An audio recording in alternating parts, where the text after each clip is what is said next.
Good evening, ladies and gentlemen, and welcome to Teaching Adventures of Huckleberry Finn, a professional development webinar sponsored by America in Class from the National Humanities Center. My name is Richard Schramm. I'm the Vice President for Education Programs at the Center, and I'll be moderating this evening's session. Before we get underway, I'd like to just take a brief moment to introduce you to the National Humanities Center. We are the country's only independent institute for advanced study in all branches of the humanities.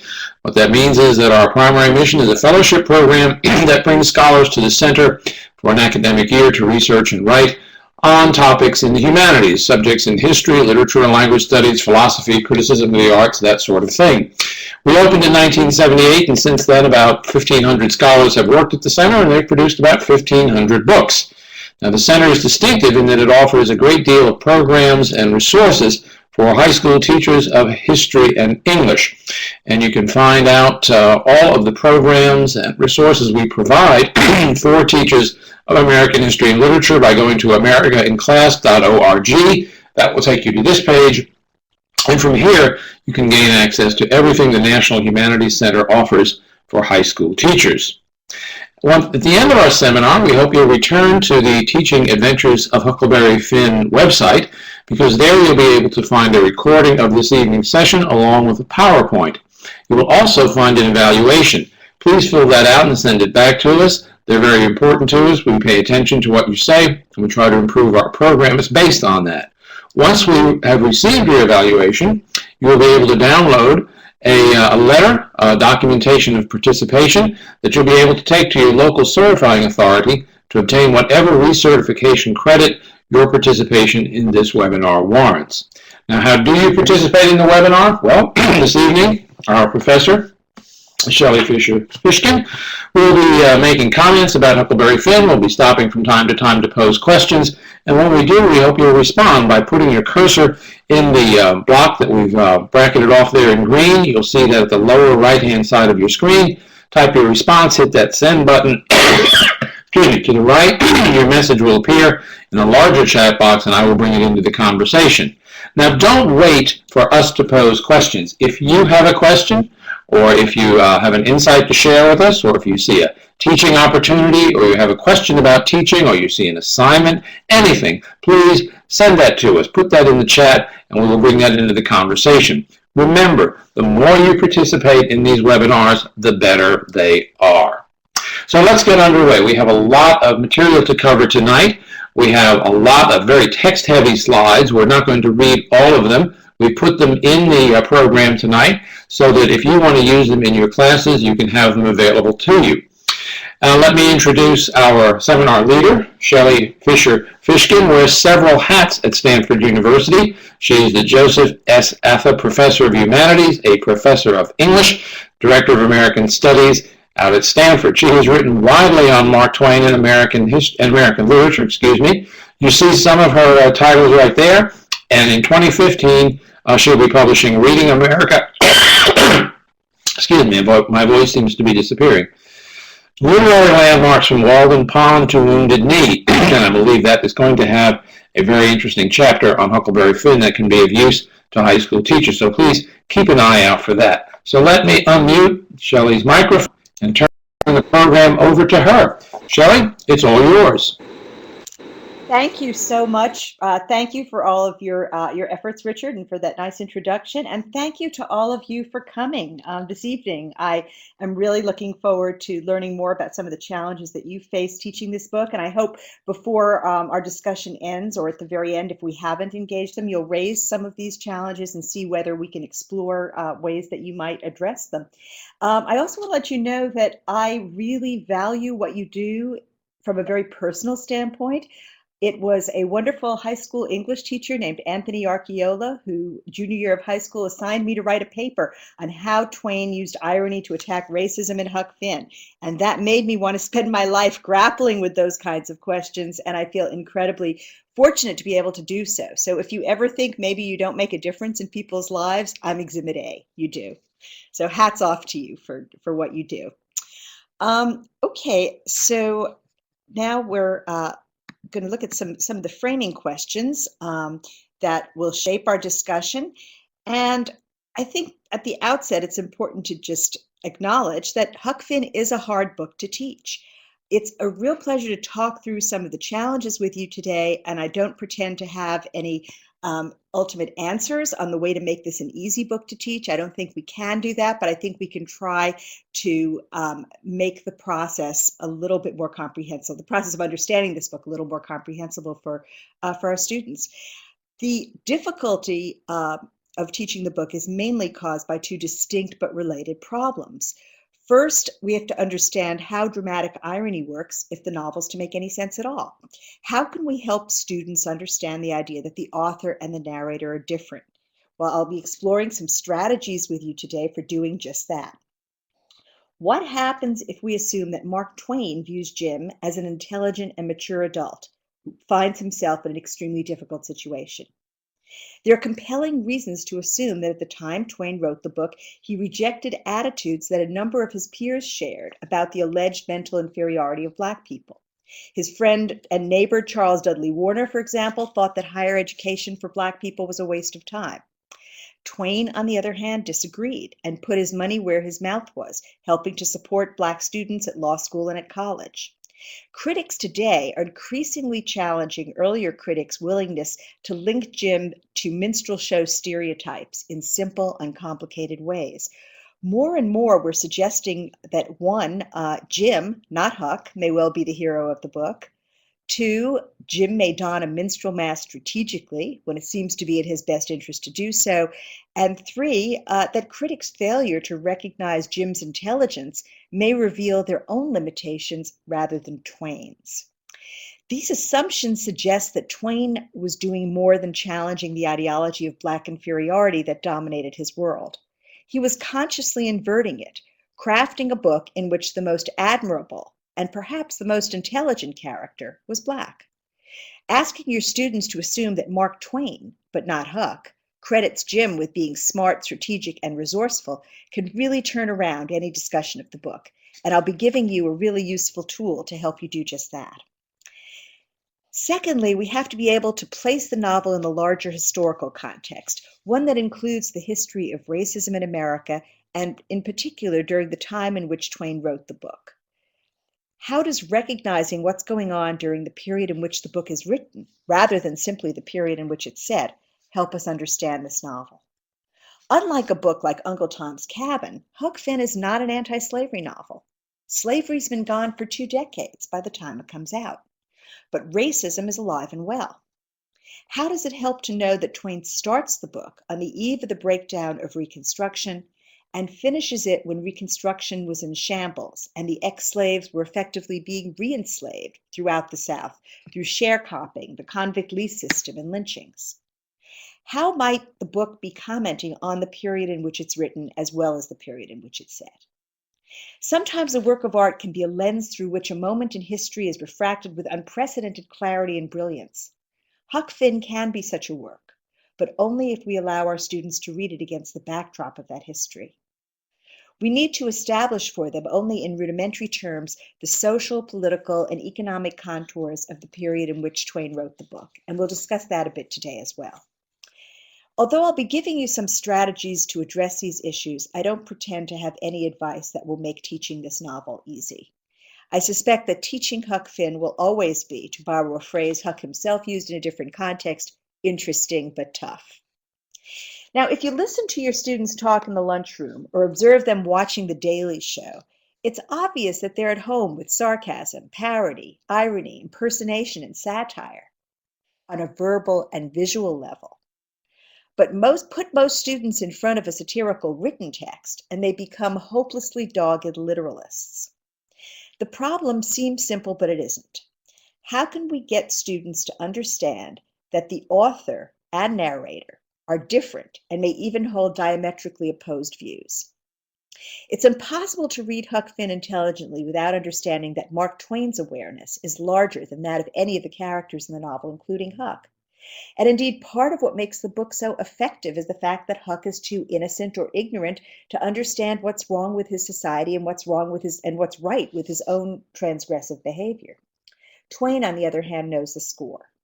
One must disbelieve, or at least be skeptical about, almost everything Huck says in order to hear what Twain is saying. Students have trouble seeing this, in part because Twain makes Huck so engaging and so appealing, and such a credible narrator. It's not just students, I might add, who have trouble with this distinction. Much of the criticism leveled against Twain every time someone wants to remove Huck Finn from the classroom stems from confusion on this very point. John Wallace, for example, who got the book banned from the Mark Twain Middle School in Fairfax, Virginia, argues that the fact that no character in the book says slavery is wrong means that Twain didn't think it was wrong either. When I interviewed Ralph Ellison in 1991, he suggested that critics who condemn Twain for the portrait of Jim that we get in the book forget that, quote, we are getting a black man, an adult, seen through the condescending eyes, partially, of a young white boy. End quote. I asked Ellison if he thought that critics like Wallace were making the same old mistake of confusing the narrator with the author, of saying that Twain saw Jim that way rather than just that Huck did. And Ellison said yes. Well, there are some visual images that can help us here. These two images, back to back, come from the first American edition of the novel.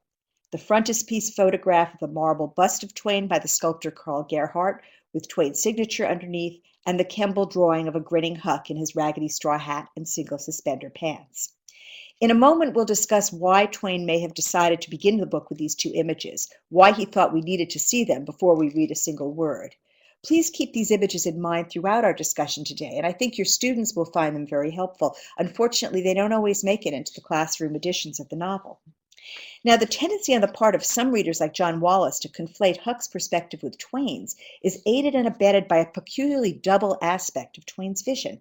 Sam Clemens wrote the book at age 55, but he presented it as if it were written by a child, and a child who resembles in some ways the child he himself once was. John Wallace is correct that no character in the novel says slavery or racism is wrong. He would also be correct if he charged that Sam Clemens failed to condemn either slavery or racism during his childhood. No one, including Clemens himself, would deny that for the first 30-some years of his life, he failed to challenge the racist assumptions of his society. In his youth, as he tells us in his autobiography, slavery was never assailed in any pulpit. It was defended and sanctified in 1,000. The church's priests, the wise and the good and the holy, were unanimous in the conviction that slavery was right, religious, sacred, etc., the peculiar pet of the deity.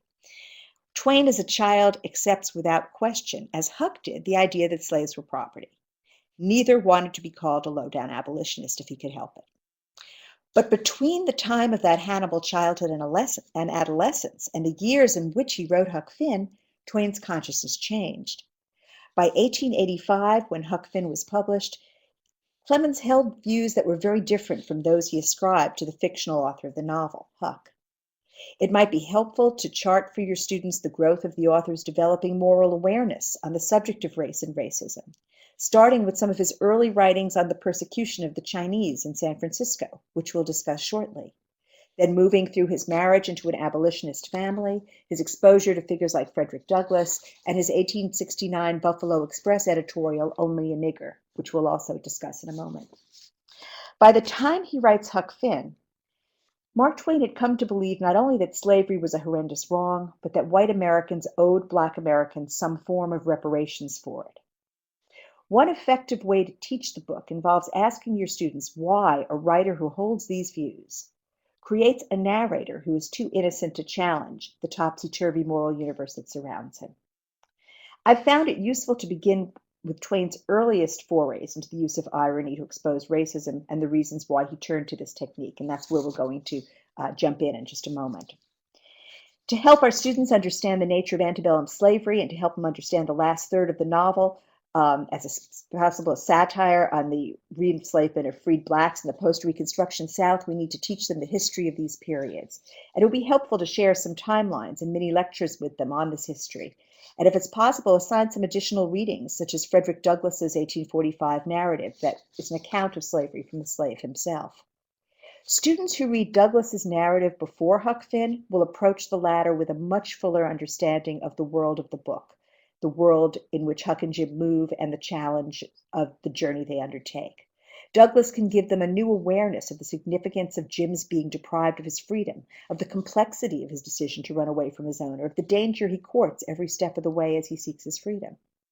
You might also ask them to read short selections from collections of slave testimony like Bullwhip Days, The Slaves Remember.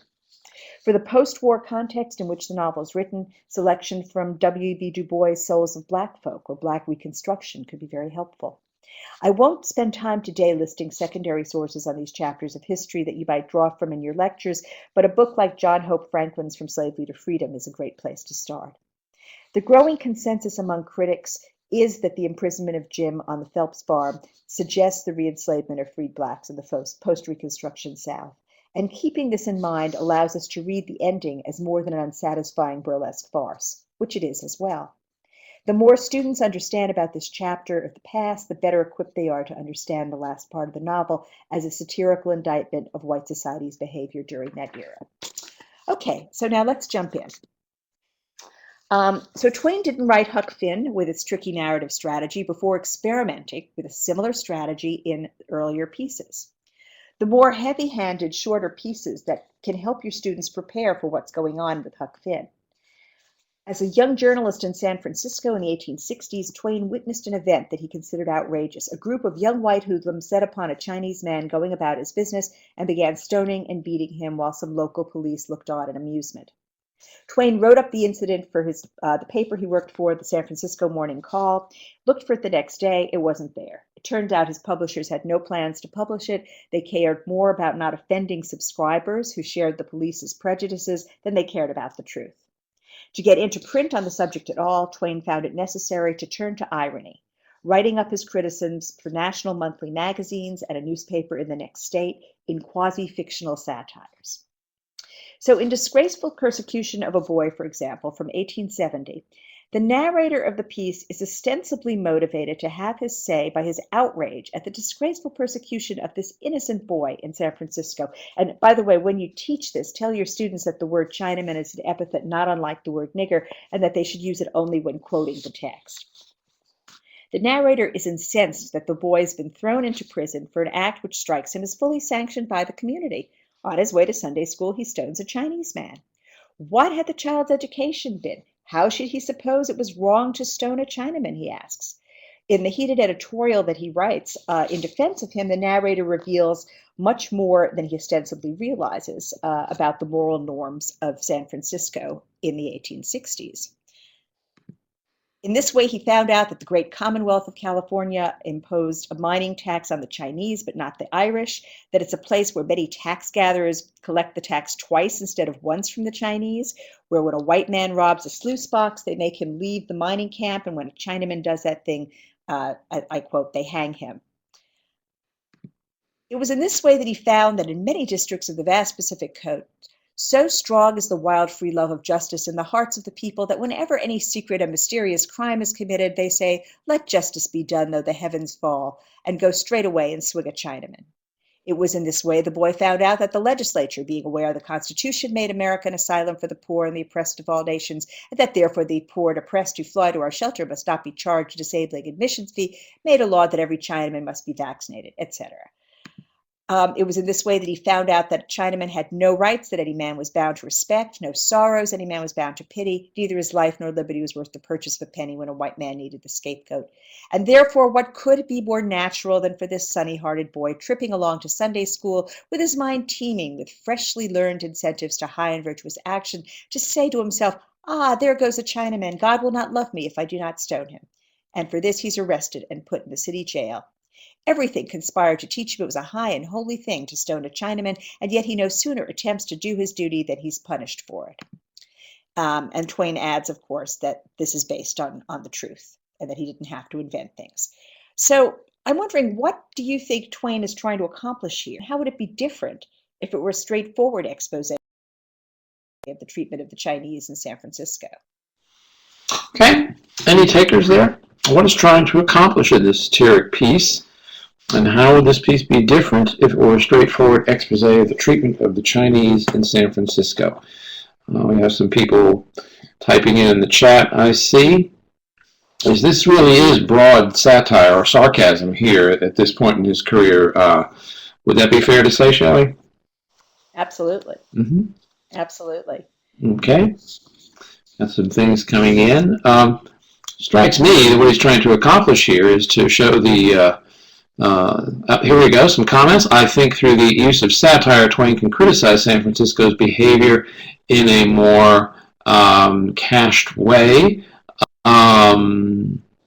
So some other comments coming in, but I think he is trying to. I think Suzanne is right that he is trying to criticize San Francisco's behavior, and he's trying to highlight the plight of the Chinese in San Francisco and point out the hypocrisy of not just the beliefs of people in San Francisco, but the hypocrisy of America's attitude toward foreigners vis-a-vis our alleged, land of the free and place of refuge. Would that be fair to say?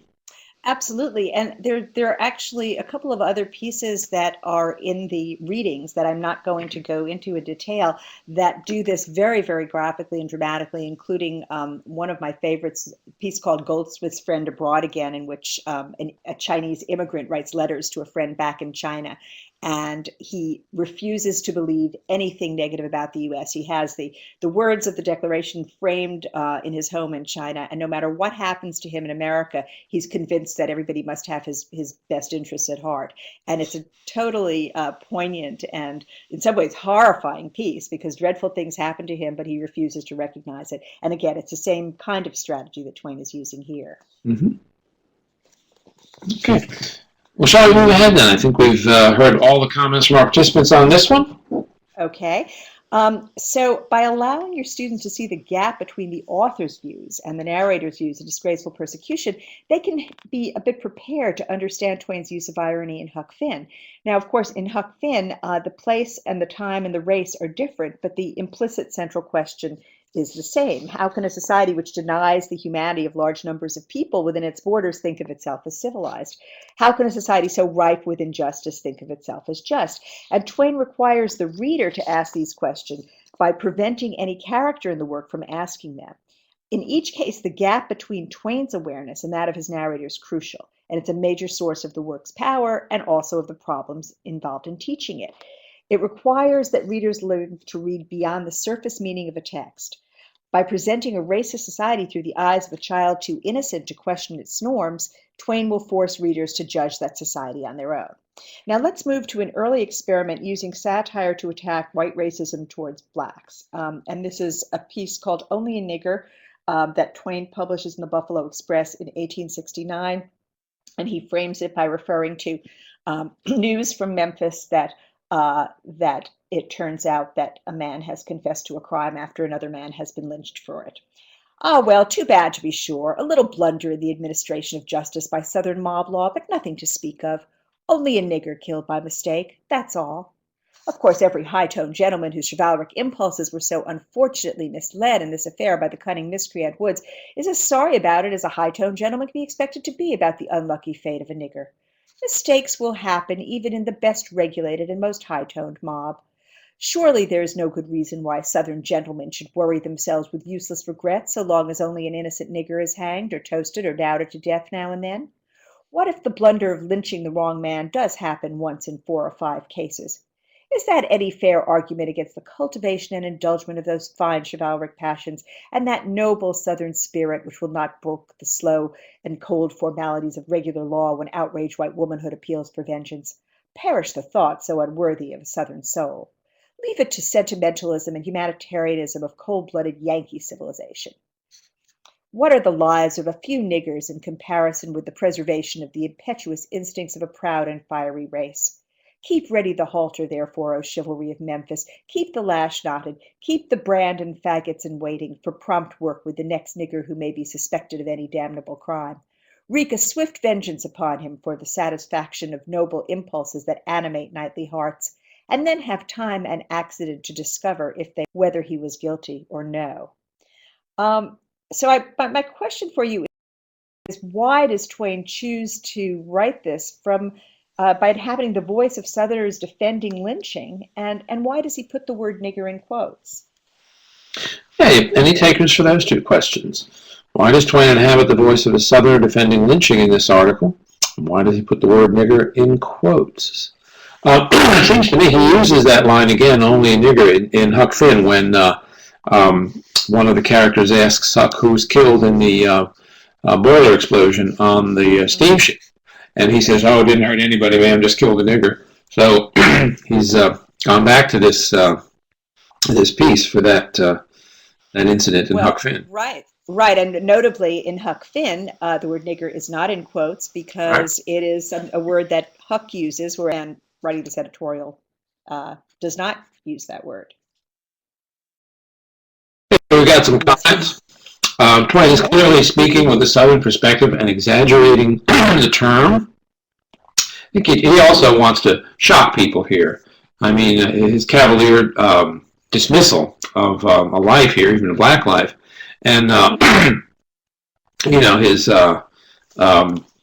denigration of that, I think, is really quite shocking here. So I think he's trying to make his point through this kind of exaggerated perspective. We have some other comments coming in.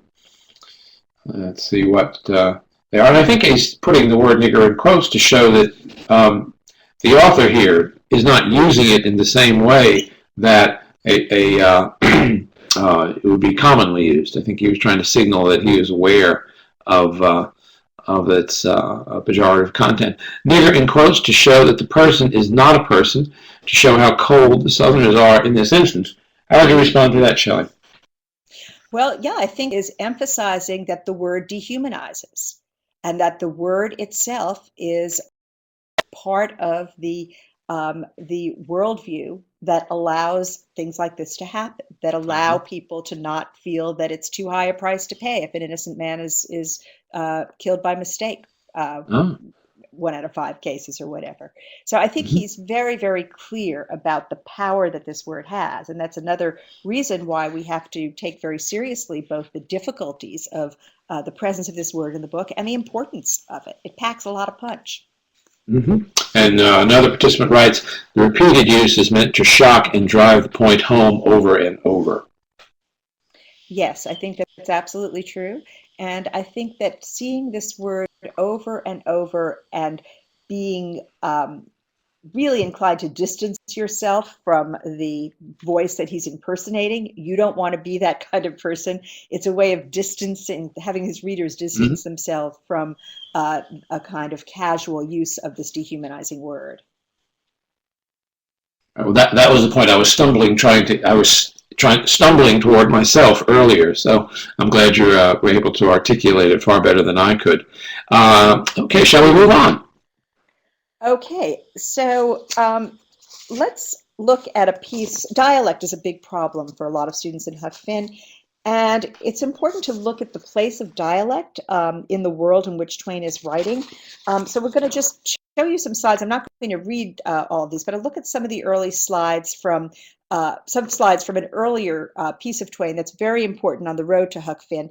I should preface this by saying that in the standard dialect stories that one would find in newspapers, the dialect speaker would be introduced in a condescending manner by an educated narrator and would be as an object of ridicule. But that's not the case here in this piece, which was Twain's first publication in the Atlantic Monthly, actually, a very prestigious magazine at the time. And this was a story that Mary Ann Cord, whom he calls Aunt Rachel in this piece, Mary Ann Cord told Twain this story one evening at Quarry Farm in upstate New York. She was the cook at his sister-in-law's home where they spent summers. And he starts out really expressing a very ignorant comment, which is that, because Aunt Rachel always seems so cheerful, he's assumed that she's never had any trouble in her life. She stops quaking, she paused, there's a moment of silence, she turns her face over her shoulder towards me and said without even a smile in her voice, "Mr. C, is you in earnest?" And I should say, by the way, this is a really incredible piece. We'll talk about why, but if you would like to have your students have the experience of both reading it and hearing it, which is very, very helpful, it is performed in part 1 of Ken Burns' film Mark Twain by a talented actress, and hearing her read it in dialect while your students read it will give them a sense of how they're meant to hear the dialect on the page. So Mary Ann Cord tells her story, and it's a very, very powerful story, an eloquent story of being separated from her child on the auction block and then reunited years later. And it's she who has the last word. As you'll see, the narrative of being separated from the child in the auction block is really extraordinary to hear. I think your students would really find that very compelling. Then she describes being reunited with her son. Her son comes back she's a slave in New Bern, North Carolina, and the Slover house where she's living. I've researched this. It's not in the story, but it's sort of the backstory to the story. But what's in the story is that her son is with the Black troops in the Civil War that take over New Bern. They have a dance in her kitchen. It's a very big kitchen that's large enough to have a big soldiers' dance, and she recognizes her son, and he recognizes her, and she's reunited with him. And so the last line of the piece is, "Oh no, minstrelsy, I had had no trouble and no joy." And what's particularly interesting about this is Twain recognized that she was really herself an artist. Twain wrote in a memoir that she had the best gift of strong and simple speech I have known in any woman except my mother. She told me a striking tale out of her personal experience, and I will copy it here, not in my words, but her own. I wrote them down before they were cold. And he said that the story stunned and moved him, and that he found it a shameful tale of wrong and hardship, but also a curiously strong piece of literary work to come unpremeditated from lips untrained in literary art. So I think, it's very, very helpful to ask your students, what Twain is suggesting about dialect by letting Aunt Rachel tell this story in her own words. In an environment where dialect is almost invariably a signal that what's being said is meant to be funny and that the speaker is meant to be laughed at, why does Twain write this piece? Readers were initially very confused because they saw the name Mark Twain. They figured, oh, it must be funny. They saw dialect. They figured, oh, it must be funny. It's not funny. There's no humor in it. But for Twain, someone who speaks dialect is just as capable as a standard English speaker of conveying powerful emotions and wrenching pain and extraordinary joy. And this is one of the first pieces, actually it's one of two early pieces in which he uses dialect to convey very serious emotions. That's going to be a Kidding Jim. He's going to, and reading this can help your students be prepared to take Jim seriously in Huck Finn. Another piece Twain published the same month. I won't spend a lot of time on it here. Some of you may be familiar with it. It was called Sociable Jimmy. He published it in the New York Times, and it was his record of a young Black child whom he met when he was speaking in Paris, Illinois, and he wrote down what he told him. He said he did not tell me a single remarkable thing or one that was worth remembering, and yet he was himself so interested in his small marvels, they flowed so naturally and comfortably from his lips, that his talk got the upper hand of me too, and I listened to one who receives a revelation. Oh, I skipped the most important part. He wrote all of it down because I wished to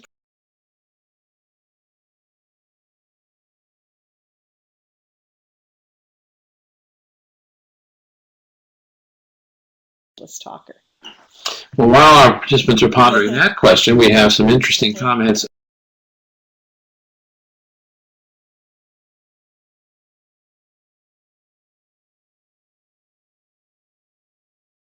Character's voice. Along those same lines, Susan Palmieri writes, pure authenticity. Finally, Tracy Potter, it reminds me of all traditional pieces which are very empowering. How would you respond to those comments, Shelley? Well, those are great, really great comments, and I think that you've hit the nail on the head. That the art of oral storytelling is extremely important to Twain, and in fact, it's what makes him who he is. In his youth, the most compelling storytellers that he listened to were the slaves in the slave quarters, particularly a couple of slaves, Daniel Quarles and a slave named Jim, who he thought was the greatest man in the country, who preached sermons. Jerry, rather, was his name, who preached sermons from his master's woodpile with little Sam as the sole audience. And so, I mean, he really was constantly being excited by the energy of talkers, of oral traditions, of storytellers. And I think that part of Twain's genius in Huck Finn is writing a book that talked. and understanding that some of the genesis of that book comes from listening to talkers like this young man named Jimmy, who he writes about here, the artless, sociable, exhaustless talker, can be helpful and interesting to your students. If any of you are interested in using Sociable Jimmy and having your students compare the speech of this Black child to the speech that Twain will give Huck, I give you some tools on how to do that in my book, Was Huck Black? But suffice it to say that this is the first piece that Twain publishes in the voice of a child. And the next time he's going to return to the voice of a child, it's going to be Huck's voice. So I think there's a direct line between the talker that he's referring to here and Huck. But I think those are great questions. Huck has great comments that Twain really is very empowered personally by great talkers and by storytellers. In response to your question there, do we know any artless, sociable, exhaustless talker? Well, obviously, as one of our participants writes, Huck and, of course, Tom. Yeah, Huck and Tom, although I think probably Huck much more than Tom. Tom is a very glib and fluent talker, and he's certainly sociable, and he may well be exhaustless, but there's a key word that's more about, I think, pertains more to Huck than Tom, and that's artless. And we'll see that in a moment when we look at how Huck narrates the tale. But certainly, yes, Twain is familiar with many very engaging talkers in his life. So let's go back now to the first frontispiece slide and jump into the novel itself. Asking your students to think about these images and who Mark Twain was and why he decided to start the book this way can, I think, really help them think in ways that will prepare them to ask some harder questions about the narrative and how it's structured. Might Twain have been worried that the reader might forget that there was the kind of author who sits for marble busts and who knew good grammar and proper diction lurking behind this street urchin who mangles English in his own energetic and ebullient way? Let's look at what comes right after these two images. First, we have this note, this famous notice. Persons attempting to find a moral in this motive in this narrative will be prosecuted. Persons attempting to find a moral and it will be banished. Persons attempting to find a plot will be shot. Why do you think this is here? Hey, why do we think that's there? Any takers on that one? By order of the author for G.D. Chief of Ordnance. Okay. Well, it's there for one to start the comic element. I mean, he's making fun of his own work here, giving us a laugh right at the outset. Well, and yes, we shouldn't underestimate that. He is trying to be funny. He's trying to be engaging. On the other hand, this gives him the option of deniability. You don't find a motive or moral. Well, I told you not to look for one. And a plot, well, I warned you about that too. But, taking it a little more seriously, in a sense, his message to the reader is proceed at your own risk. This isn't going to be an easy read. It's not going to be the kind of book you read the way you've read other books. So just a little bit of a warning. We have just been writing, I guess, to show that this book is actually a piece of sarcastic literature. Yeah, that it's reminding you that it's not something that you can read in a literal way. If you read it like a Sunday school book that has a plot and a moral, a Sunday school tale, that will not work. So he's putting you on your guard. Okay, so then he has this explanatory. We're up to 3 different reminders that there's an author working behind the narrator, lurking behind the narrator. Any thoughts about why he has this explanatory in here about all of the different dialects that he's used? Any takers on that? Why does Twain include 3 separate reminders of the author lurking behind the book's narrator? And why does he, in this little note, why does he explain what he's trying to do with the dialect? I think it's another humorous shot here. I would make this explanation for the reason that without it, many readers would suppose that all the characters are trying to talk alike and not succeeding. Here we have a comment to show various points of view of a common theme. Very insightful. Yeah, no, I think that's good. Yeah, I mean, it's also reminding us that he is writing the book very carefully. Mhm. And that if we think we see something that we can just, zip over, or something that's sloppy, or something that is just there because he just felt like throwing it in, that's probably not true. We can't find a plot necessarily, or necessarily a motive or a moral, but we are going to find some pretty authentic dialect. So he wants us to give him credit for that. Mhm. Okay. So let's see what, I'm sorry, did you want to say something? No, I was just going to say, so behind his comic warnings, he's actually being quite serious. Yes. Yes. And, he's on the surface, when the book begins with Huck narrating, "You don't know about me," it looks as if Twain is discarding the frame. Remember, I talked about how dialect tales were framed by educated narrators introducing a vernacular speaker and making fun of him. Well, Twain has Huck open the book, and no one has ever given this kind of authority to somebody who doesn't use good grammar in narrating a novel.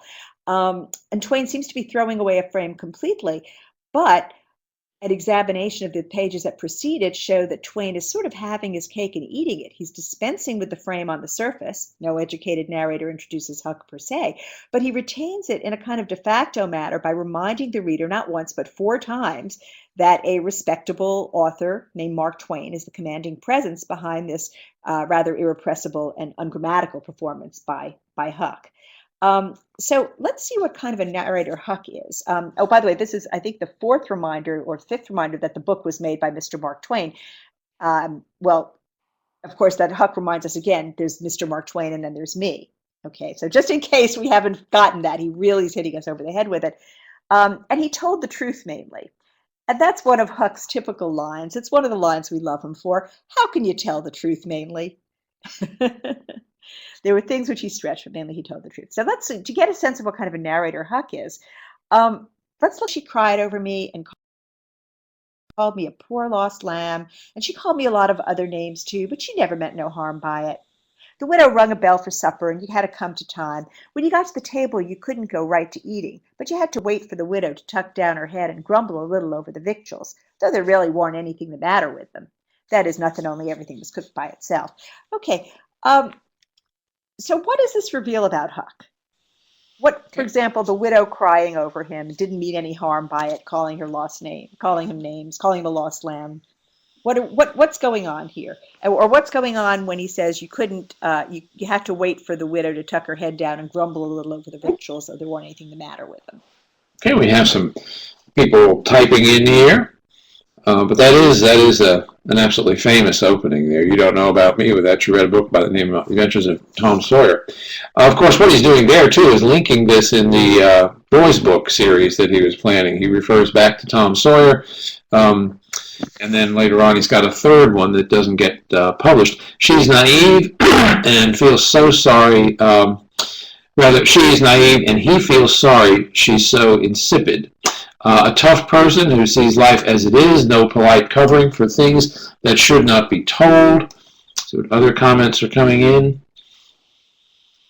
Well, one thing here, Huck doesn't seem to understand what's going on. Her grumbling over the victuals, that's saying grace, but he doesn't seem to understand that. Here we go. The grumblings are the blessings, ? Yeah, I think that's what they are, but he doesn't understand that. So he's very naive in that regard, a naive narrator. Absolutely. And that's something that your students could pick up right from the start. In other words, when you ask them, why does he think that, she might be calling him a name when she calls him a poor lost lamb? Or, why does she think she's grumbling over the food when she's saying grace? Well, that shows that Huck has very limited experience. He has some limitations that are very real that you pick up on page 1. There are things that he doesn't understand. He doesn't have the sophistication and experience to know what grace is, to know that a phrase like little lost lamb and a lot of other names the widow calls him are affectionate terms. And so his ignorance jumps out at us, but at the same time, he's also telling us exactly what he sees, when he sees it. We know that he's not going to edit. And that's where that artlessness comes in. Remember, the most artless, sociable, exhaustless talker? Huck is artless. Tom, on the other hand, is filled with art and has lots of style and always wants to make an impression. but Huck just tells it as he sees it. And I think that, it's one reason why we trust him. We know he's not going to edit to make himself look good or look smart, but we also know that he's going to miss a lot of stuff. Okay, so let's look at the section here, which is my favorite part of the book, or it's one of my favorite parts of the book for to teach, and it's a chapter where Huck and Tom play a trick on Jim. And I'm not going to read all of this, but it's good to kind of read it along and just remind yourselves of it. But pay attention to everything that's going on here. So Huck tells us that they're passing over the kitchen. He falls over a root, makes a noise. Jim is sitting on the kitchen floor. They could see him. There's light behind him, and he says, "Huda." Okay. Then he listens some more, and it's minutes and minutes. There's not a sound. But then Huck, Huck doesn't edit anything out. He tells us that he got this terrible itch, and he just can't stop itching, and he's going to die if he couldn't scratch, et cetera, et cetera. And that seems irrelevant, but it's not. Keep that in mind. And then what happens next? Well, then Jim says, "Say, who is you? Where is you? Dog my cats if I didn't hear something." Well, I knows what I's going to do. I's going to sit down here and listen till I hears it again. Okay, so then he sits down, leans back against the tree. Huck refrains from scratching. He's determined to sit still. Tom makes a little noise with his mouth. They creep away. But then Tom says that he wants to tie Jim to the tree for fun. Huck says no. Tom says, he needs a candle. I said, Tom, cool it. We might get in trouble. He says Jim might wake up. He wants to risk it. So he says he has to play something on Jim. So he takes the candles, he leaves a nickel, and he hangs Jim's hat on a limb. And then afterwards, Huck tells us Jim said witches bewitched him and put him in a trance, rode him all over the state, and then set him under trees and hung his hat on a limb to show who done it. And next time Jim told it, he said they rode him down to New Orleans. And after that, every time he told it, he spread it more and more till by and by they rode him all over the world, tired him most to death. His back was all over saddle boils. Jim was monstrous proud about it, and he got so he wouldn't hardly notice the other niggers. Niggers would come miles to hear Jim tell about it, and he was more looked up to than any nigger in that county. Strange niggers would stand with their mouths open and look at him all over the same, as if he was a wonder. I didn't include the passage in which he says that the devil gave him the nickel. Okay, now what is it that's happening here? Well, a lot of cursory readers of this just write it off as an example of Jim being superstitious. The boys play a trick on him, and he thinks that it was the devil and witches, and he tells stories, and the other slaves are just as superstitious, and they like to hear him tell the story. Well, what I'm going to share with you now. Oh, I'm sorry. Here's the piece about the nickel. So Jim always kept the 5-center piece on his neck with a string, so it was a charm given him to the devil with his own hands.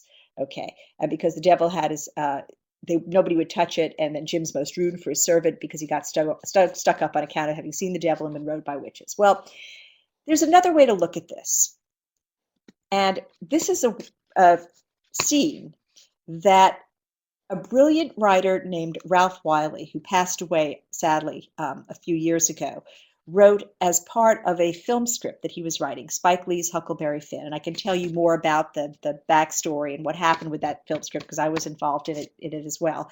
But what's important for our purposes is that Ralph gave me permission to publish several scenes of the screenplay for teachers to use. And I've been using it in the classroom ever since I first read it. And it's really remarkably helpful because what he figured out in his screenplay, which is something that no one who's ever tried to film Huck Finn has figured out, is that you can solve a lot of the problems of teaching the book if you keep all the words exactly the words that Twain wrote and that Huck says, but if the camera shows you what Jim sees. It's very simple. The camera shows you a scene from Jim's point of view, and it shows you what's really going on in Jim's mind. And everything else is Huck's reductive version of what's going on. So when you perform this in class, you need to have 5 separate characters or 5 separate speakers. And I actually always have my students act it out to be able to act it out with they read it. They don't memorize the lines, but they clear a space in the front of the classroom or in the middle of the classroom and just stage it. Okay, and you also have somebody read the voiceover narrator. Now, what happens here is exactly what happened in Huck's version, except Jim is not the Jim that Huck sees. So as it was in the version that Twain wrote that we saw, Jim says, "Who da?" And then as the stage directions tell us, we can see that Jim catches a glimpse of them. He walks back to the foliage and stops in a space between the trees. Only a fool would not have seen the boys, so Jim pretends to be one. And I had many conversations with Ralph Wiley about this, and one of the things that he pointed out to me is that they're Huck's scratching, and he can't scratch his itch. And there are many, many occasions there when it's clear the boys are making a racket. They're trying to be quiet, but they're making a lot of noise. And if you hear someone, if you really are concerned in the dark, you hear someone and you don't know who it is, what do? Do you talk and say, "Who is you? Where is you?" "Well, I know what I'm going to do. I'm going to sit down here and listen till I hear it again." No, what you do is you sit quietly and you listen and you see if you hear it again. Well, who would do the kind of thing who would say what Jim is saying? Well, a parent humoring a kid. I'm sure if any of you have kids, you've had your when they're little, they'll hide behind your skirts and you'll say, "Where is that little girl? I can't find her anywhere." And she'll giggle and she'll be really, really amused. Well, Jim is humoring them in their game by pretending he doesn't see them. Okay. And then Tom and Huck play the trick on Jim. They tie him to the tree, and Tom slips his hat on, and then he borrows the candle. He leaves a nickel. And then look at what the stage directions tell us here. And Jim is aware of what they're doing. Tom creeps up to Jim, picks up the candles, leaves a nickel, turns to go, but is unable to resist a trick. He puts Jim's hat on the tree. As he goes, Jim smiles and opens his eyes, looks down and smiles at the nickel even more affectionately. He palms the nickel, then calmly looks up and takes his hat off the limb of the tree, puts it on his head and walks away. All action, as narrator says, and afterwards Jim said witches bewitched him and put him in a trance, etc. Now, what Jim has done here is he has turned himself into a storyteller who gets paid for telling stories. He's turned himself into an author. He's authored a story not only that gets people to give him things because they want to hear him, kind of like Twain, people pay him to tell stories, but also Jim has a real problem. He is a slave with a nickel. Slaves have no right to have a nickel. He has come up with an incredibly ingenious way to justify having a nickel. He tells a story that is so preposterous that people actually have to believe him. So they believe him, and he solved a big problem. Now, this doesn't change any word that Twain wrote, but it starts from the assumption that he's smart, and that he's an adult who's also smart enough to humor some kids who really want to feel that they're playing a trick on him. So what do you think about that? Any of you want to try that in class? Do you think that would be helpful?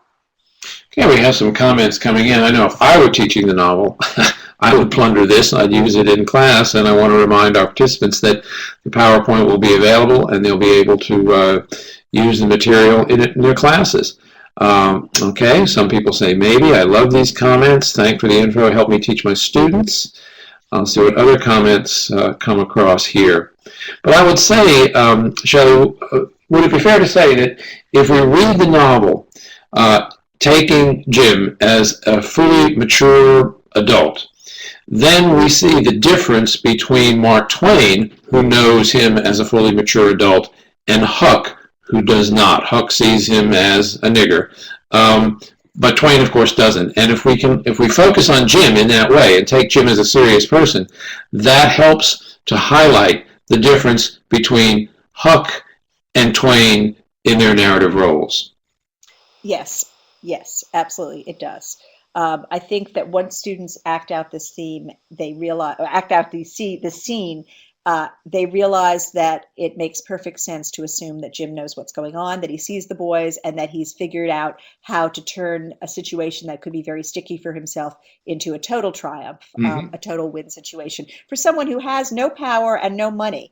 And he now is somebody with both money and power. Who has people doing things for him. It's really a very impressive performance. It really is. So let's move on to another scene. I'm going to move a little quickly through this because I don't want to run out of time. This is a scene which I think is really interesting to have your students look at too, when you want to kind of prepare them for the fact that there's a difference between Huck and Tom, as well as between Huck and Twain. Tom, as you recall from the scene, is really into genies, and he's just explaining to Jim genie lore and the conventions of genie lore. And Huck is a little confused, as usual. Huck is often confused. He says, how do they get them? And Tom says, well, they rub a tin lamp and the genies come and they do everything they're told. And then Huck asks, well, who makes them tear around? So, well, whoever rubs the lamp. They belong to whoever rubs the lamp or the ring, and they have to do whatever he says, etc. Well, Huck doesn't buy it. He says, I think they're a pack of flatheads for not keeping the palace themselves instead of fooling them away like that. And what's more, if I was one of them, I'd see a man in Jericho before I'd drop my business and come to him for the rubbing of an old tin lamp. How you talk, Huck Finn. Why, you'd have to come when he rubbed it, whether you wanted to or not. What, an eye as high as a tree and big as a church? All right, then I would come, but I'd lay I'd make that man climb the highest tree there was in the country. Shucks, it ain't no use to talk to you, Huck, anything somehow. Perfect saphead. Well, this is a passage that just slips by, and chances are, you don't pause and look at it at all. But one of the things that's really interesting about this is that there might be some resonances between the conventions of genie lore and the nature of slavery, even though Huck doesn't make that leap. I mean, who else has to go wherever someone bids him go? Okay. Jim. Yep. I mean, Miss Watson is thin and frail, and Jim is big and strong. But by the conventions of this fiction of law and custom, as Twain once put it, called slavery, Jim has to go wherever she says. Now, Huck gets it when it comes to genies, but he never questions the legitimacy of a system that lets Miss Watson sell Jim to New Orleans. So I think this is another good case to look at the fact that Huck is skeptical about some things, but he is not ever skeptical about the justness or the rightness of his whole society. And that's because he really doesn't view himself as qualified to pass judgment on his betters and all the elders around him. Okay, let's move on to Pap Finn and to his famous "Call This a Government" speech. Which is a really important speech. I think it's it's important to try. It's important to try to have the students in the class hear it, and if that involves reading it yourself, go for it. I think it's a really important speech for them to get inside and underneath. There was a free nigger from Ohio, a mulatto, most white as a white man. He had the whitest shirt on you ever see, too, and the shiniest hat. There ain't a man in town that's got as fine clothes as what he had. He had a gold chain, watch and chain, and a silver-headed cane. And what do you think? Said he was a professor at a college and could talk all kinds of languages and knowed everything. And that ain't the worst. They said he could vote when he was at home. Well, that let me out. Thinks I, what's this country a-comin' to? It was election day, and I was just about to go and vote myself if I weren't too drunk to get there. But when they told me there was a state in this country where they'd let that nigger vote, I drawed out. I says, I'll never vote again. That's the very words I said. They all heard me, and my country may rot for all me. I'll never vote as long as I live. And to see the cool way of that nigger, why, he wouldn't have given me the road if I hadn't shoved him out of the way. And then he goes on and says, this government that calls itself a government, lets on to be a government, thinks it's a government, yet it's got to set stock still for 6 whole months before it can take a hold of a prowling, thieving, infernal, white-shirted free nigger. And okay, so it's a passage that's very familiar to all of you, but I think it's really worth sharing with your students, asking them, what does Pap look like when he's telling this? Well, Pap is covered with mud. Huck just said in the previous slide that he was, can I go back? Yeah, that he was all over mud. Or actually, I think he says it just before Pap begins his speech. So Pap is completely black and dark while he's telling this. And he's complaining about this man with a white shirt who's a college professor. By the way, there were college professors at the time. He could have been teaching at Oberlin. And he's complaining about an educated, well-dressed, free black man whose vote is as good as his own when he is covered with mud. Now, the two questions I want to ask are, why does it matter in the novel that Huck is Pap's son? Why is Pap a figure that's important to note? What difference does it make that that's the father that Huck has had? Okay, any takers on that one? Why does it matter that Huck is Pap's son? We've got some people responding here in the chat, but certainly the racist views of his society are communicated to his son through Pap. That'd be one answer, I suppose. Let's see what is coming over the chat. Okay. I mean, this is a passage where the language is a real obstacle, but and very often when people want to ban the book, they'll cite passages like this. The word nigger is used over 200 times in the novel. But I think this passage reminds us that if you want to show racists convincingly, you have to show them as they are. Yeah. And you have to show them as crude as they are. And Pap's language is key to who he is. It's also key to the way racism works. So I think that, we can talk about this later if you like, but those who believe that it's perfectly fine to, to take out the word nigger and put in the word slave, I think are really delusional, because it's not the book that Twain wrote. That it's really, really important that Pap is Pap in his own language and in his own words. We have two good responses here. Tracy writes, he is just as naive as Huck to show that Pap doesn't question the society at the time. And then Pat writes, perhaps to show that Huck's transformation, seeing Jim as human, is both remarkable and possible. That is such a wonderful comment. Who said that? Pat Marshall. Pat Marshall. Thank you, Pat. That is really beautiful. The distance that Huck has to come is really key. And seeing Pap really helps us see that. So thank you so much for that comment. To understand where Huck is coming from, Pap is crucial. And also to understand the kind of father that Jim is to Huck. It's kind of really useful to know how awful, his real father is. But also to understand how racism works in America, we have to understand how the word nigger has been used to inflict pain on Black people, to challenge their humanity, to undercut their achievements. Leading Black writers in America, from Frederick Douglass to Ralph Ellison, all understood this. To criticize racism effectively, you have to make your reader hear how racists sound in all their offensiveness, in all their ugliness.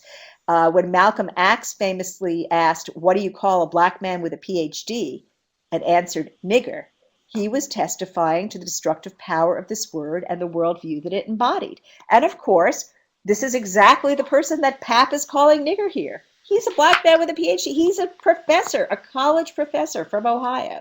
So I think that Pap's language and Pap's disgustingness is really, really key. Okay, so let's move on now to a couple of exchanges with Jim to just get a sense of how Twain is characterizing Jim. Take the Solomon debate, for example. And, again, some people have rather simplistically assumed that, Jim is speaking in a minstrel voice, and this is a minstrel routine, a minstrel show routine. And, that's not 100% wrong, because there are exchanges like the Solomon exchange, like the talk like, why can't a Frenchman talk like a man, that you find in minstrel shows. But there's a difference, and sometimes the differences are subtle. So what exchange like the Solomon exchange tell us about Jim and about Huck? Why is Jim so down on Solomon, and how does it show a side of him that's much more than a minstrel mask? Hey, how do we respond to that? Here, Jim is saying that Solomon doesn't understand children, doesn't understand the family, because he's willing to sacrifice a child. Huck argues against that, says that Jim is missing the point. Any takers on that question? I think one thing that this showed me is that Jim is really quite an understanding father, and he cares about children. He thinks about them. He is seeing Solomon from the point of view of a man who has children and cherishes them, whereas Huck simply is just the naive boy, doesn't understand the point of the story at all. Absolutely. And what's really important for your students to know is that Jim is living in a world in which he could actually imagine somebody really harming a child the way Mhm. Solomon threatens to. Solomon doesn't necessarily plan to cut the child in half. The reader knows the moral of the story. Solomon is wise. That's a way to find out who the real mother is. But Jim is living in a world where terrible things happen to children. There's a book that's a really very useful resource for you called Searching for Jim by Terrell Dempsey, which is about slavery in Mark Twain's Hannibal. And I was just rereading it, and there's a section in which he reports on the shock of someone from another region who was traveling in Missouri, who found that that a man wanted his horse, and he offered him a slave child for him. He offered him a baby. He said, "Take this baby, I want your horse." This is a world in which terrible things happen to babies, terrible things happen to children, and Jim takes very seriously the notion that a man who could even imagine, chopping a child in two can't possibly be wise. Now, we can understand that, but now Huck's response was, he said, "I never see such a nigger. If he got a notion in his head once, there weren't no getting it out again. He was the most down on Solomon of any nigger I ever see. So I let Solomon slide." Okay, Huck realizes he's not going to win an argument. He's not going to try anymore. Something similar happens in their discussion of the Frenchman.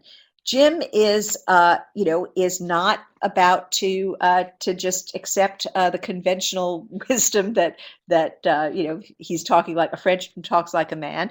It's humorous, and people who say, well, there's minstrelsy coming out here. Yeah, there is some of that, and Twain is guilty of that charge to some extent because he liked minstrel shows, and he's not critical of them. But it's not until the late 20th century that society generally recognizes the racism of minstrel shows. During Twain's era, Black people like minstrel shows too.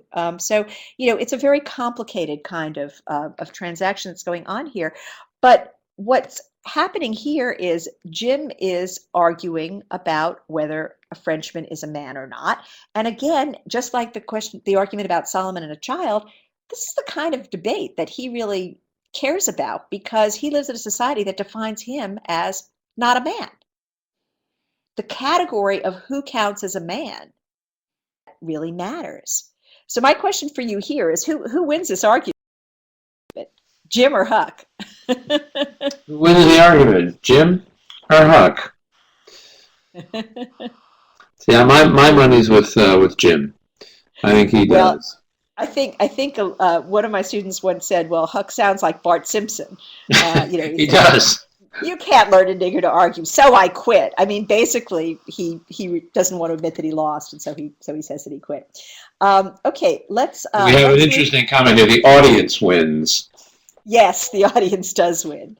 Yeah, and I think you can tease out, what's going on in these scenes, and have your students get more of a sense of both how Twain makes the book engaging and appealing, but also how the dynamics of who's smarter, who wins the argument, who is making better points is very much an open question. Now this is a short scene that's also fun to talk about because it also just slips by. We don't notice it at all. But it's one of my favorites because it reminds us again, and we still have to be reminded again and again, what an unreliable narrator Huck is throughout so much of the book. Well, actually throughout all of the book, but it gives us a sense of what Huck misses. This is a famous circus scene in which a member of the circus poses as a drunk who gets up on the horse, and then Huck's response is, "The ringmaster see how he'd been fooled. He was the sickest ringmaster you ever see, I reckon. Why, it was one of his own men. He had got up that joke all out of his own head and never let on to nobody. Well, I felt cheapish enough to be took in so, but I wouldn't have been in that ringmaster's place, not for $1,000. Any thoughts about what this scene tells us about Huck? How Huck misunderstands the circus? Any takers on that? How Huck misunderstands the circus? Well, again, this emphasizes, as you were saying, the unreliable narrator. And also, again, I think it goes back to that first passage we looked at where he doesn't understand what Aunt Polly is doing. He doesn't understand the conventions of the circus here. Again, it highlights his lack of sophistication, I think. We have some comments coming in. Let's see what our participants have to say. Certainly, he does not understand the theatricality of a circus. Tom Sawyer, on the other hand, would understand it immediately and try to imitate it. That's true. Absolutely. Absolutely. But I think that, Twain is constantly reminding us how limited Huck's understanding is because he needs to prepare us for Huck's being convinced that he's doing wrong when he does what all of us know is right. And the fact that he never recognizes that he's right to not turn Jim in and that the world is wrong is believable when we know how much else he doesn't understand about his world. And so, it's really too much to ask Huck to challenge the entire structure that his world depends on. Slavery runs through every institution in his society. It's preached as what God ordained from the pulpits. And this is an example of how we really can't expect him to get outside of that sort of hermetically sealed bubble and question anything really basic. This is the famous scene in which Jim he lets Huck stay asleep, but then Jim is often moaning and mourning to himself, and Huck hears him. And at one point, he talks to him about his wife and his children. And then Jim tells this really moving story about how he discovered that his daughter was deaf from scarlet fever. And he feels incredibly guilty about that. And by the way, this comes shortly before the Duke and the Dauphin do their fake deaf and dumb show. And so it's another interesting counterpart to that. But I want to ask you what kind of a father Jim is and how he compares with other fathers in the book. Take us on that one. What kind of a father is Jim, and how would he compare? How would he compare, for example, with Pap, the most vivid father in the book, if not the most drunk? We have some people typing in. Jim's a thoughtful father, and he certainly is compassionate when he realizes what he's done. He's devastated and he feels remorse. So he's a loving father in that sense. See what else. He's a thoughtful father who looks at himself, self-reflexive. Right. That's really good. Yes. Mm-hmm. And by the way, there's more than two fathers in this book. Pap is not the only other father in the book. Can anybody think of another father besides Pap and Jim in the book? There is the Grangerford. Is there a father in the Grangerford family? Colonel Grangerford is a father, and he is, he is so obsessed with evening up the sides and the feud that he kills off his entire family. Mm-hmm. So he is totally insensitive, totally irresponsible, and I think the comment that Jim is self-aware and compassionate is very important. So that this particularly how fathers in the book, and again, he's the most admirable one by a long shot. Okay, now let me just briefly talk about the significance of this wonderful quote from Du Bois. Du Bois is just a remarkable writer, and Twain would have appreciated the brevity of this statement, which captures so much in so few words. The slave went free, stood a brief moment in the sun, then moved back again towards slavery. This is the kind of statement that's really interesting to have your students ponder. Du Bois writes this in Black Reconstruction, I think it's 1939, but he is taking stock of what happened at the end of the Civil War. And what he's really referring to is that you have the slaves being freed in 1865 with the Constitutional Amendment. And that brief moment in the sun is Reconstruction. Reconstruction is a period when the ex-slaves really exercise some real political power, and they really have a sense that the society is going to protect their rights, their civil rights acts that are passed, and that they're going to be citizens. They're going to have voting rights. They do have voting rights. They elect a lot of officers to national and state legislatures. But then in the election of 1876, and there's a lot of material on this on the web, of timelines that you can share with your students. There's a contested election.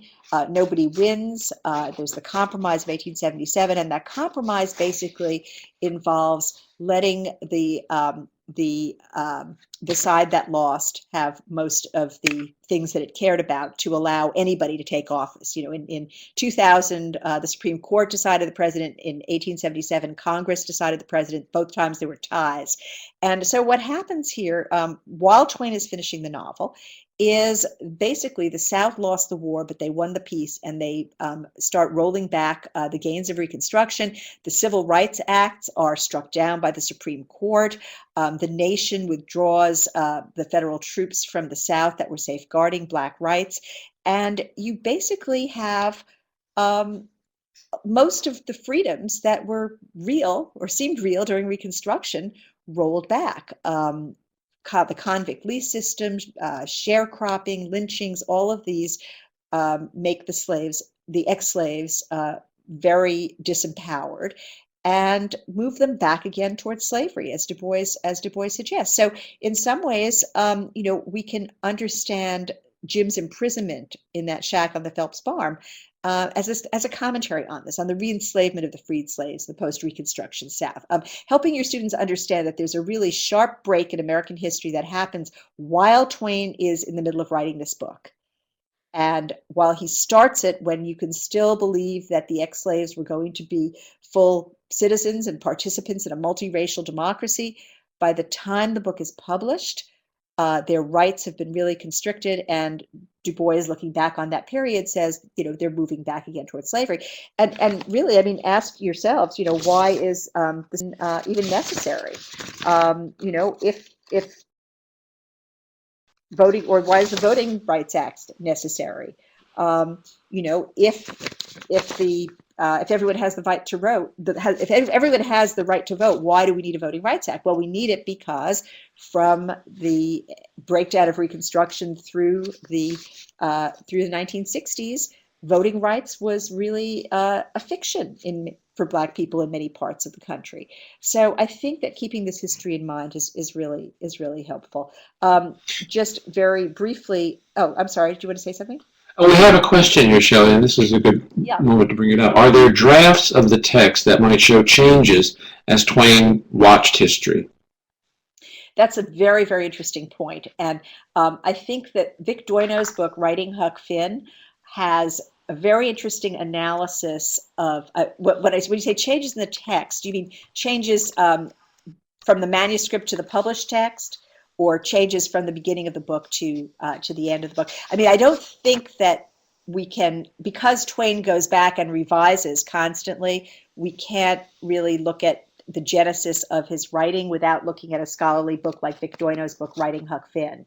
But in Writing Huck Finn, we can see Twain adding references that really root what's happening in the last part of the book in what he's watching in the post-Reconstruction South. So yes, the answer is yes, but they're subtle changes. One of the things that's happening in this passage here, which I find very interesting, Huck says, this is a passage where Jim sacrifices his freedom to stay with a wounded Huck, to stay with a wounded Tom. And Huck's comment here, "I note he was white inside," is wonderfully ironic, of course, given how white people have been behaving, in this book. But the final comments here, I think, are really interesting to discuss. They describe how Jim sacrifices his freedom. They describe how he was free. He sacrificed his freedom. He really is the most altruistic character in the book. He did, something so remarkable. And then Huck says later, he says, "I hoped but then they all agreed Jim had acted very well and was deserving to have some notice took of it and reward. So every one of them promised right out and hearty they wouldn't cuss him no more. Then they come out and locked him up. I hoped they was going to say he could have one or two of the chains took off because they was rotten heavy, or could have meat and greens with his bread and water, but they didn't think of it." I think, it's really interesting to ask your students, well, why? Someone has just given up the thing that's of the greatest value in the world to him, his freedom, and they don't even take off his chains. They don't even give him real food. What does this say about this world? It's a really, really interesting moment. I also want to just bring up before going to any further questions, any questions that you may have, the text of the McGuinn letter. Now, this is a letter that Twain writes Christmas Eve, the year Huck Finn is published. It's a letter that I had adventures with. I authenticated it when I found it in 1985. And it got a lot of attention because it was a missing piece of biographical information that was a comment in Twain's handwriting that was authenticated. It was his. He sent it to the dean of the Yale Law School. He did end up paying for this black law student, Warner T. McGuinn. And during this period, Twain's published works are all ironic and satiric, but this is a direct condemnation of racism from the period. And McGuinn, interestingly, would go on to be a mentor to a young lawyer in the office next door in Baltimore, Thurgood Marshall. This comment is not unproblematical.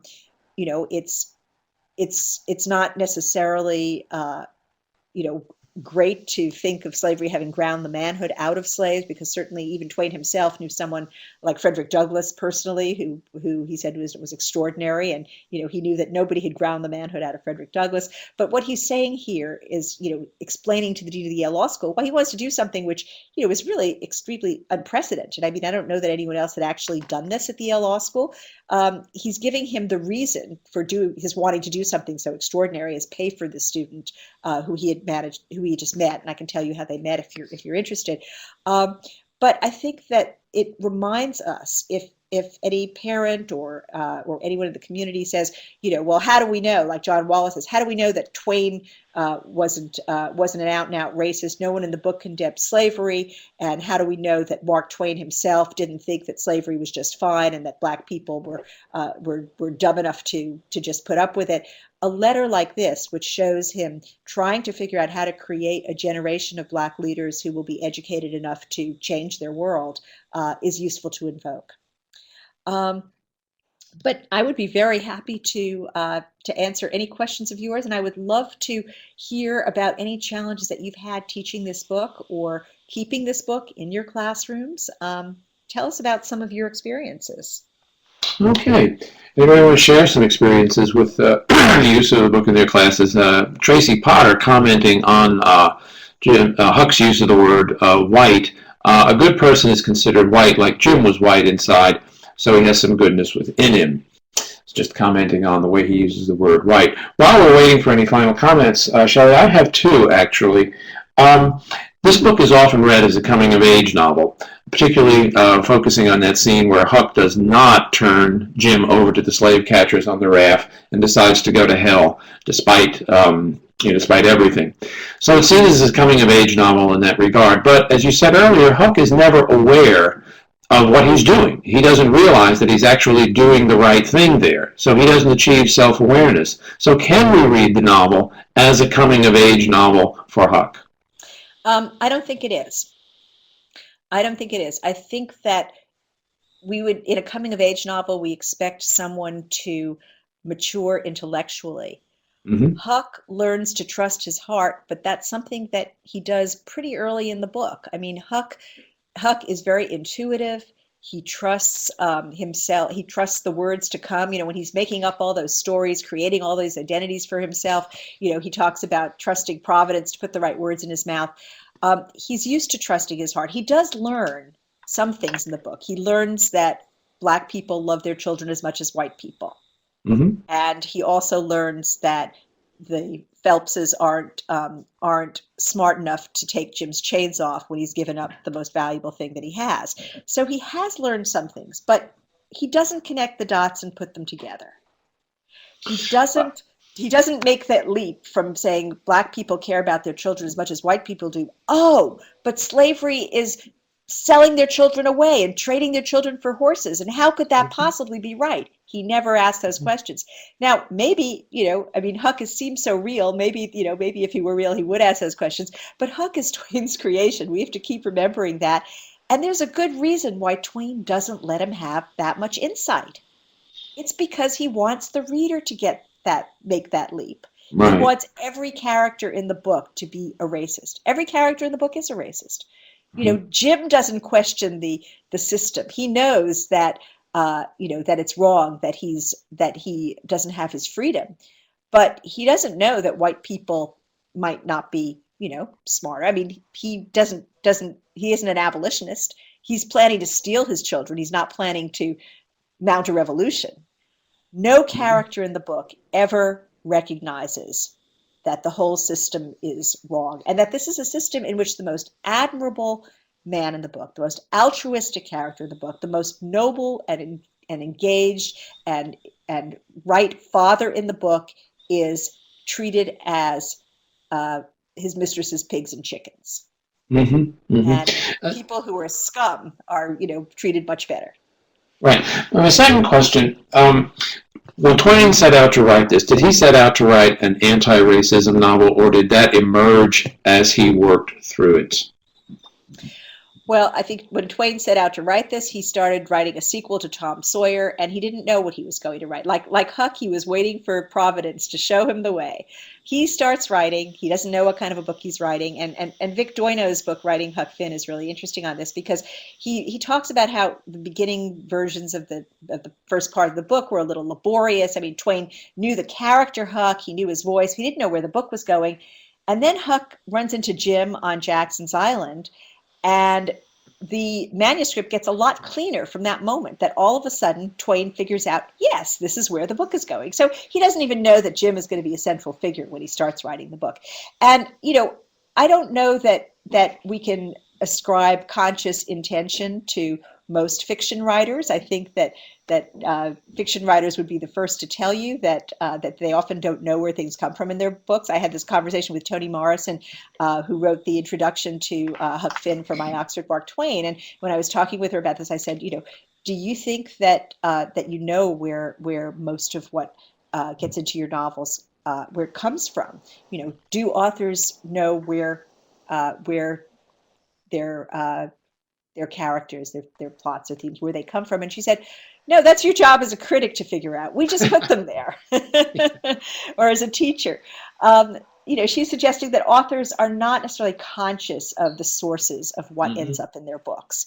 I don't think Twain was either. But certainly, if you track the way in which he uses satire to dismantle racism in these other contexts, in the treatment of the Chinese in San Francisco, in the justifications for the lynching the wrong man in Memphis, that it begins to, you have an accumulation of evidence for the notion that whether or not Huck Finn began this way, he recognized for literally 20 years before he begins Huck Finn, that satire can be an effective way to open people's eyes to racism. His earliest use of this strategy is on in the materials that will be online, and it's a piece from 1865, literally 20 years before Huck Finn comes out, in which he's satirizing the San Francisco police's treatment of the Chinese. And it doesn't specifically say that it's a Chinese man, but there's code language in there that says he was a foreigner, he had no vote.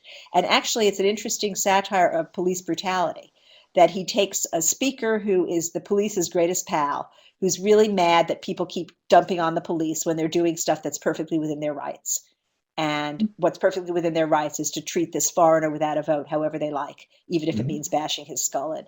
Unfortunately, given the linkages between police brutality and racism in our own world today, that piece has a lot of resonance and might be one to share with your students. Right. We have two comments about using the book in class. Tracy Potter writes, I've tried to incorporate Twain in my classroom, but I do meet some resistance because people often say that Twain is too difficult for middle schoolers. I feel that Twain is too difficult for I feel that Twain's writing is difficult, but middle schoolers should and can be challenged with Twain's writing. Susan writes, I think many parents and principals are wary of the novel. It is difficult for them to see Twain's message through the satire. Which is, precisely the point of our entire meeting here tonight. Let me ask another question. If Huck... Can I respond to those? Please, yes, indeed. Those are such great questions. So Tracy Potter, hats off to you for trying to teach Twain in middle school. I would urge you to try to not necessarily teach Huck Finn. Does middle school go through 9th grade for you, or 10th? Personally, I think that it's very, very difficult to ask a middle schooler to deal with the kinds of issues that we've been dealing with today. But there are short works from Twain which the middle schoolers could really understand. And so what I think would be terrific, if you really want to have your middle schoolers engaged in thinking about satire and racism, would be to look at Goldsmith's Friend Abroad Again. The pieces that I mentioned, they're a series of 7 letters that Twain published in 1870 and 71. And I think your students could understand that. And it's about a Chinese man who really believes that America is the land of the free and the home of the brave and a perfectly just society. And it just describes what happens to him. And I think that's something they could really connect with. I think Huck Finn might be too hard, but if you do teach Huck Finn to middle schoolers and have found that it works, that's remarkable. That's really, really extraordinary. And Susan C., I think that in a sense, the challenge of parents and principals who think that the satire is too hard for their children, in some cases that may be right, but by taking this webinar and by asking the sorts of questions that you're asking, I think that you're the kind of teacher who could succeed in making Twain's satire come across to your students. And it would be a shame to deprive them of that. I think that what it probably requires is going over some of these issues with the parents and with the principal and trying to help them understand why it is so powerful to be able to get students to understand what's going on in this book. If their objection is specifically the language and the use of the word nigger, I would really urge you to watch and have them watch the brief 60 Minutes story that's on the website, an interview with the brilliant writer David Bradley, who's author of the Cheneysville Incident and other really extraordinary works of fiction and nonfiction. He makes a marvelous defense of the book and of teaching the book with the language that Twain used when he wrote it. That can be helpful, but I think it is very hard. I think that I never forget. I was on after the McGuinn letter surfaced. I was in a television debate with Dr. John Wallace on a show on PBS. It's no longer there. That was a call-in show, and we been debating about the book, and he wanted to take it out of classrooms, and I was trying to make a case for it being there and explaining. And he was saying that, well, how do we know that Twain didn't believe that racism was fine? And I had the McGuinn letter there, and it made him very uncomfortable. But my favorite moment was when I think it was a high school student from South Carolina called in and said, "Mr. Wallace, let me get this straight. Are you saying I'm not?" She was a black student from South Carolina. She said, "Dr. Wallace, are you saying I'm not smart enough to read this book?" And I really wanted to hug her, because what she was recognizing, what she was saying was, give me some credit. You teach this book right, and I will learn a lot from it. And I don't want to have that opportunity taken away from me. Well, we have some evidence here that our seminar this evening has had some effect. Pat Marshall writes, we teach ours in the 8th grade, but it's really cleaned up. Happy version of the text focusing on coming of age. I'm hoping I can change some minds with the input from this seminar, or at least have a second go at it in high school. Nothing wrong with reading a text twice, really. And Tracy Potter talks about, you asked her what her middle school included, 6th, 7th, and 8th grade only. And Jay writes, we start with the adventures of Tom Sawyer in middle school, which another teacher said works really well in middle school. I certainly have some additional strategies to examine that will help me explore Huck Finn with my students. Thanks so much for an enjoyable evening. And let me wrap up this evening with an appropriate ending question. If Huck does not understand the truth of what he's saying, how are we to take that iconic final line about him lighting out for the territories? Is that really his Declaration of Independence, or is Mark Twain just setting up the next novel in the trilogy of boy stories? Well, the territory that he's going into is going to be bloody Kansas, and it's not going to be any place of great freedom and serenity. Mm-hmm. So, I think it's just another case where, he has no idea what he's getting in for. Well, that next novel, isn't it? What Huck and Tom Among the Indians? Is that what it's called? Yeah. Well, or I'm not sure whether that comes next or Tom Sawyer Abroad, but none of them are successes in my view. I think that he does have some very successful works after that. I don't know if any of you ever taught Connecticut Yankee, but that's a fantastic book to do with students. And I think that rather than do a sequel to Huck Finn, which are all real flops in my view, he has some really terrific books that come later, like Connecticut Yankee. Pudd'nhead Wilson is a very schizophrenic, very bizarre book, very problematical, but it's also very compelling and short and readable and clear in a lot of ways. Very murky and ambiguous in other ways, but I think that your students would some of your high school students could enjoy that and benefit from it. Okay, well, ladies and gentlemen, we have come to the end of our seminar. I hope we have addressed all of your questions. Shelley, I want to thank you for an excellent seminar. I know I'm going to read Huck Finn with greater insight and sensitivity as a result of this evening. Thank you very much. Well, you're very welcome, and thank you to all of you for your terrific comments and questions. And I really admire you so much, and I am grateful that your students have such thoughtful and creative and insightful teachers to help them engage one of the most wonderful experiences that you can have in high school and perhaps earlier. Well, let me echo Shelley's thanks to our participants for your enthusiastic and intelligent participation this evening. Please, folks, continue to use the forum. We'll monitor it until March 19th, which means that questions and comments that come into the forum we will pass along to Shelley. Please check back with our upcoming seminars. Our next one is Cuba and the Cold War Beyond the Missile Crisis. That's 7 p.m.